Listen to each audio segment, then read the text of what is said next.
everybody. Today we're going to do a really simple pineapple upside down cake. So you need to get out your pie pan or pie plate. 9.5 inches the best, but I mean if you don't have that exactly correct, it'll be fine.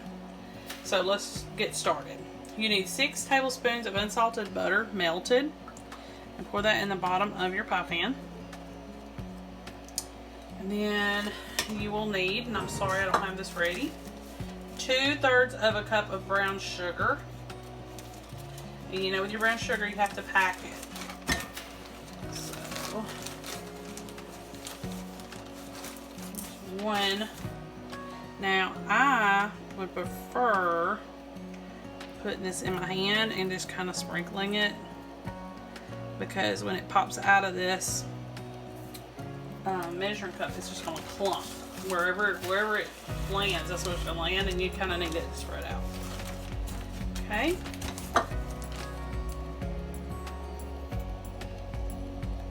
So, there we go. Alright. So I'm going by the author's recommendations for this.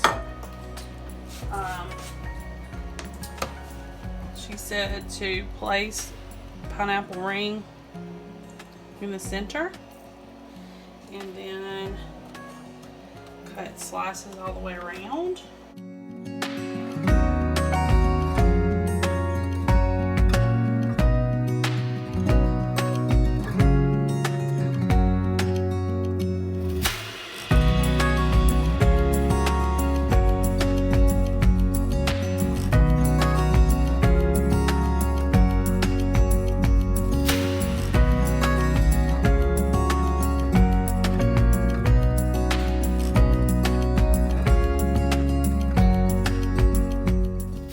Cherries and put in the center of each pineapple.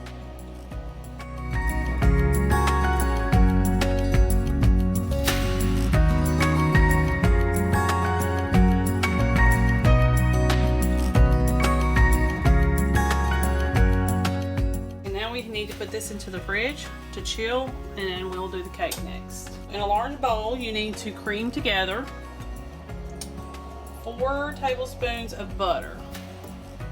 So let me go ahead and get that in the microwave. That way it can soften. So your next thing that we're going to do is 4 tablespoons of butter flavored Crisco. In a large mixing bowl, you need to add 4 tablespoons of softened butter,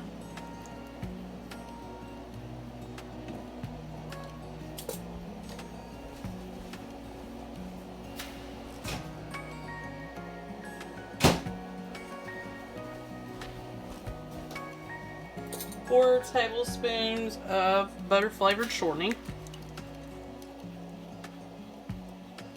Okay.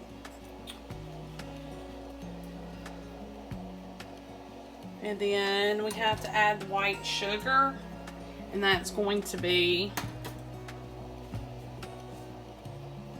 1/2 cup plus 2 tablespoons.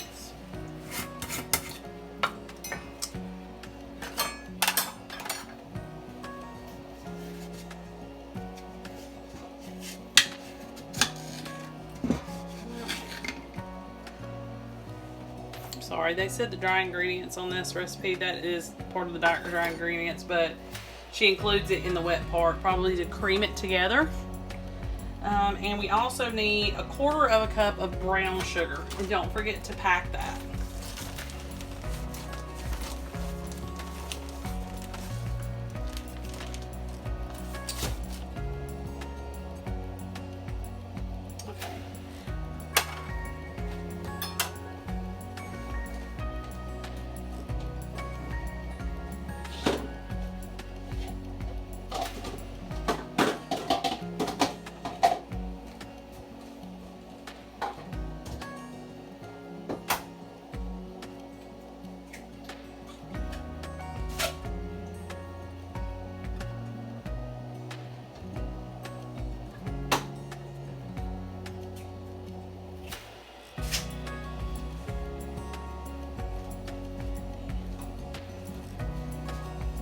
Okay, I'm gonna give this a little bit of a stir.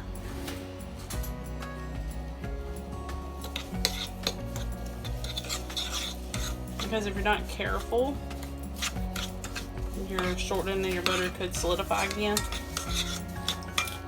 Okay. Sorry about that. Okay, the next ingredients will be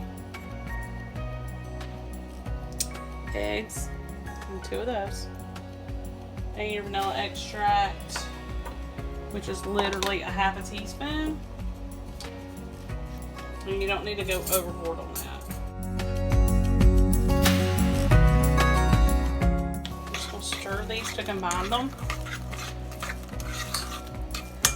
Then we'll set it aside, mix the dry ingredients really, really quickly. And let me set that aside. Since this is not a really big recipe, it has a lot of ingredients, but it's not a huge, huge cake. We're going to use just a small little mixing bowl because all I need to do is combine my dry ingredients and then we're going to switch it. Okay, she said to use all-purpose flour, but I'm going to use self-rising to cut back on some of the ingredients because it's a lot. So we need 1.5 cups of flour.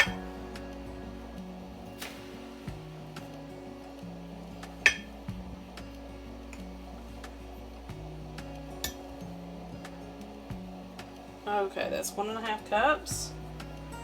And because of that, we can skip several little steps. Hopefully it'll still turn out. I'm going to use a whisk. Just kind of sift it a little bit. Just like always. Okay.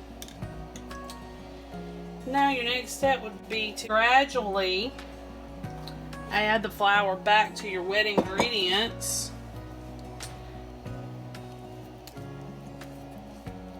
But we have a little caveat that goes with that. You need to alternate between wet and dry, and we're supposed to use 1/2 cup of whipping cream and a 1/4 of a cup of milk. So what I'm gonna do is I'm gonna put all of that into one bowl with 1/2 cup of heavy whipping cream.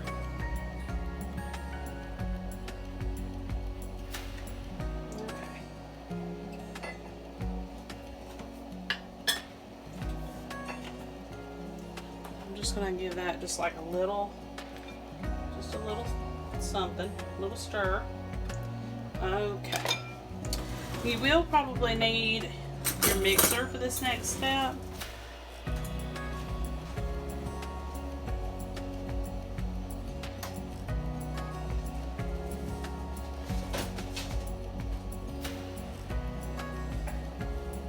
So let me get that together.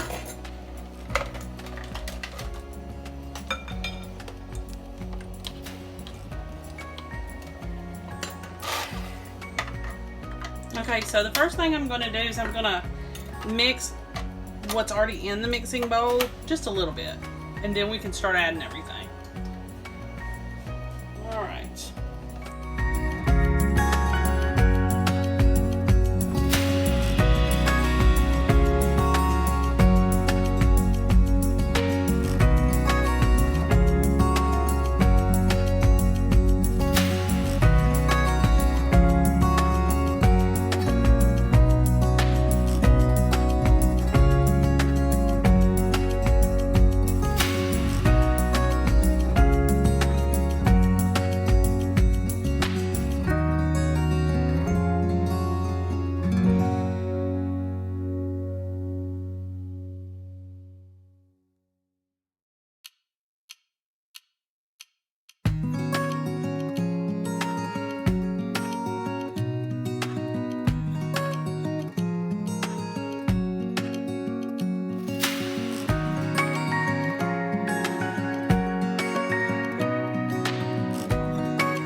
to stop there. You're not supposed to overmix this. Alright. Take a minute to get these beaters clean. Alright, let's get out our pineapple. Here's the pineapple. And let's put our cake batter in there. The oven is already preheated to 325. You need to kind of, you don't want to disturb your pineapple, so you need to kind of do little dollops of batter here and there. And then kind of lightly spread it so you don't disturb anything.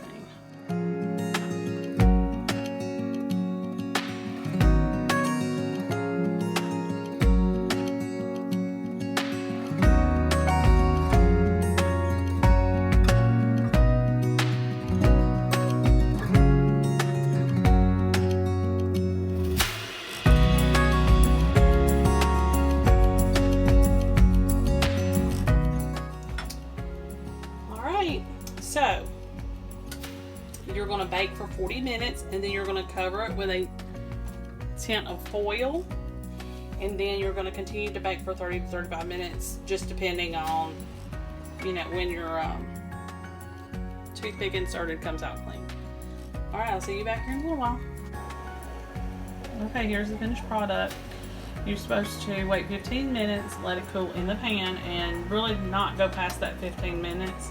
While it's still warm, it needs to be popped out of the pie plate, you know, cake pan, whatever it is that you've used. And this is what it's supposed to look like.